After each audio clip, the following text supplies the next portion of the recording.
ഈശോ മിശിഹായ്ക്ക് സ്തുതിയായിരിക്കട്ടെ. ഇന്ന് നമുക്ക് കാസിയയിലെ വിശുദ്ധ റീത്തയെ പരിചയപ്പെടാം. അസാധ്യ കാര്യങ്ങളുടെ മധ്യസ്ഥ എന്നാണ് കാസിയയിലെ റീത്ത അറിയപ്പെടുന്നത്. ഒരു കുടുംബിനിയായി, അമ്മയായി, സന്യസ്തയായി ജീവിതം ഈശോയ്ക്ക് സമർപ്പിച്ച വിശുദ്ധ റീത്ത കുടുംബജീവിതക്കാരുടെയും സന്യസ്തരുടെയും വിശുദ്ധ ജീവിതം കഴിക്കാൻ ആഗ്രഹിക്കുന്ന എല്ലാവരുടെയും മധ്യസ്ഥയായി നിലകൊള്ളുന്നു. സ്വന്തം മക്കളുടെ ആത്മാവ് നശിച്ചു പോകുന്നതിനേക്കാൾ നല്ലത് അവർ മരിച്ചു പോകുന്നതാണെന്ന് ആഗ്രഹിച്ച് പ്രാർത്ഥിച്ച് അത് നേടിയെടുത്ത ഒരമ്മ. അതാണ് കാസിയയിലെ വിശുദ്ധ റീത്ത. കാസിയ നഗരത്തിൽ നിന്ന് 3 മൈൽ അകലെയുള്ള റോക്കോപ്പെറേന എന്ന ഒരു ഗ്രാമത്തിലായിരുന്നു റീത്ത ജനിച്ചത്. വിശുദ്ധരായി ജീവിച്ച അന്റോണിയോ മഞ്ചേനിയും അമാത്ത ഫെറിയുമായിരുന്നു റീത്തയുടെ മാതാപിതാക്കൾ. ചെറുപ്പം മുതൽ തന്നെ മാതാപിതാക്കളുടെ വിശുദ്ധ ജീവിതം കണ്ട് അവളും ഒരു വിശുദ്ധ ജീവിതം നയിക്കാൻ ആഗ്രഹിച്ചു. പ്രാർത്ഥനയിൽ ജീവിതം മുമ്പോട്ട് പോയി. വളർന്നു വന്നപ്പോൾ ഒരു കന്യാസ്ത്രീ ആകണം എന്നതായിരുന്നു അവളുടെ ആഗ്രഹം. എന്നാൽ മാതാപിതാക്കൾ അതിനെ എതിർത്തു. അപ്പോൾ ഏകസ്ഥ ജീവിതം നയിച്ച് ഈശോയോട് കൂടി ജീവിക്കാം എന്നൊരു ആഗ്രഹം റീത്തയുടെ മനസ്സിലുണ്ടായി. അതിനും അവളെ മാതാപിതാക്കൾ അനുവദിച്ചില്ല. അങ്ങനെ അവളുടെ 20ാമത്തെ വയസ്സിൽ ഫെർഡിനാൻഡോയെ അവൾ ഭർത്താവായി സ്വീകരിച്ചു. ഒരു തികഞ്ഞ മദ്യപാനി, ചൂതുകളിക്കാരൻ, എല്ലാ ദുശ്ശീലങ്ങളുമുള്ളയാൾ, മുൻകോപി, പരുഷമായി പെരുമാറുന്നയാൾ, ഇതെല്ലാമായിരുന്നു ഫെർഡിനാൻഡോ. എങ്കിലും റീത്ത ഇതെല്ലാം ക്ഷമയോടെ, പ്രാർത്ഥനയോടെ സഹിച്ചു. കുറേ നാൾ കഴിഞ്ഞപ്പോൾ റീത്തയുടെ പ്രാർത്ഥന കണ്ടിട്ടും സഹനശീലം കണ്ടിട്ടും ഫെർഡിനാൻഡോയ്ക്ക് മാനസാന്തരമുണ്ടായി. അദ്ദേഹം മാനസാന്തരപ്പെട്ടു.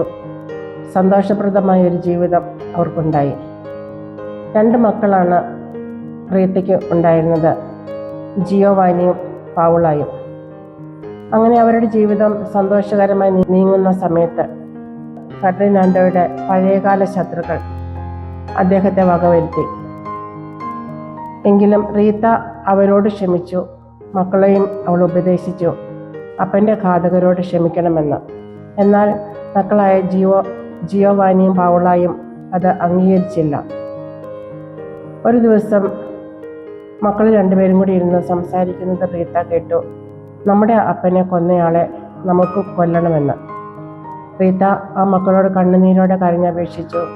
എങ്കിലും അവർ പ്രതികാര ചിന്ത വെടിഞ്ഞില്ല. റീത്ത ദൈവത്തോട് പ്രാർത്ഥിക്കാൻ തുടങ്ങി.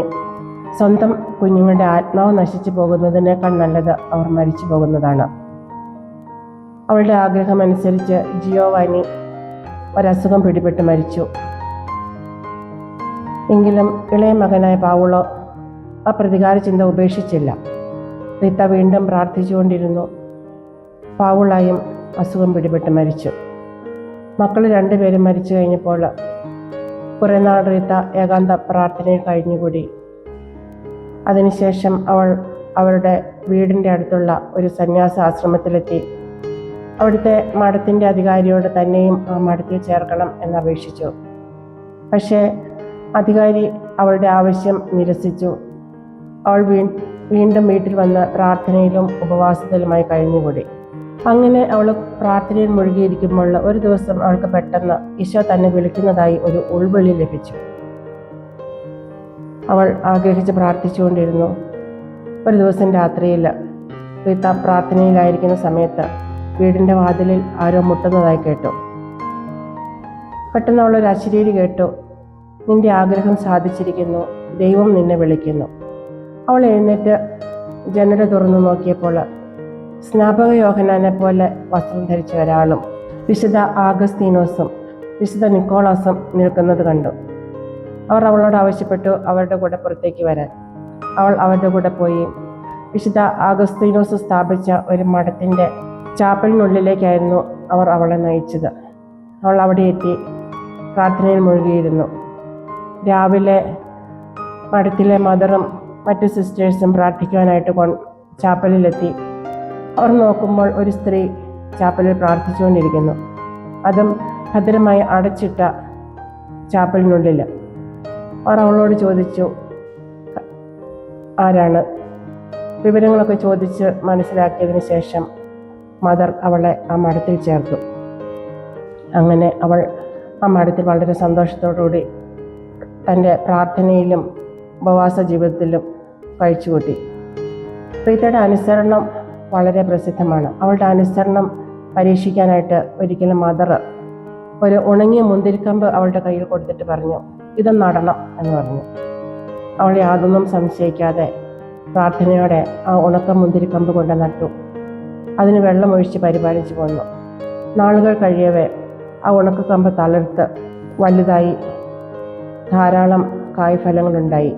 മരണമെന്നത് ലോകത്തിന് നേരെ കണ്ണുകൾ അടയ്ക്കുകയും ദൈവത്തിന് നേരെ കണ്ണുകൾ തുറക്കുകയും എന്നതാണ് എന്ന് റീത്ത സഹോദരിമാരോട് പറഞ്ഞിരുന്നു. 76-ാം വയസ്സിൽ 1456 മെയ് 22 റീത്ത ഈ ലോകത്തിൽ നിന്നും വിട പറഞ്ഞ് ഈശോയുടെ സന്നിധിയിലേക്ക് യാത്രയായി. നമുക്കും നമ്മുടെ കുടുംബങ്ങളെയും ജീവിത പങ്കാളിമാരെയും കുഞ്ഞുങ്ങളെയും എല്ലാം ദൈവത്തിന് സമർപ്പിച്ചുകൊണ്ട് എല്ലാവരും വിശുദ്ധിയിൽ വളരുവാനായിട്ടുള്ള കൃപയ്ക്കായി വിശുദ്ധ റീത്തയുടെ മാധ്യസ്ഥം യാചിച്ച് പ്രാർത്ഥിക്കാം. വിശുദ്ധ റീത്തയെ ഞങ്ങൾക്ക് വേണ്ടി ഈശോയുടെ സന്നിധിയിൽ മാധ്യസ്ഥം പ്രാർത്ഥിക്കണമേ. ആമേൻ.